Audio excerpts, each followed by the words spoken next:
விவரம் கேட்டுக்கோ. இந்த துண்டு வந்து இங்க வந்து இந்த சைடு வந்துருச்சுன்னா நீங்க வின்னர். இந்த துண்டு இந்த கேட்டுக்கு தாண்டி இந்த சைடு வந்து நீங்க வின்னர். நல்லா கவனிச்சுக்கோங்க. பிறகு விளையாண்டா அப்புறம் அந்த சைடு இல்லை நான் இந்த சைடு சொல்லக்கூடாது. விவரத்தை கவனிச்சுக்கோங்க. யாருமே உழப்பக்கூடாது. செவிச்சவங்க பேரை கொடுக்க போயிருங்க. சரி சரியா நில்லுங்க. சொல்லு உனக்கு எவ்வளவு துண்டெல்லாம் புரிஞ்சுக்கிட்டா சொன்னது ஒரு நாள் சொல்லுங்க.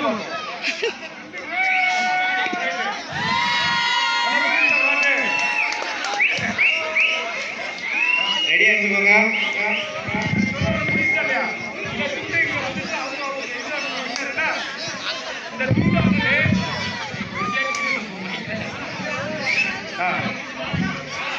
போட்டி நடக்க 2 நாள் ஆயிரம் கொடுங்க. இந்த துண்டு இருக்குல்ல, இந்த துண்டு இங்க வந்துருக்க அப்படின்னா நீங்க ரெடி போயிட்டு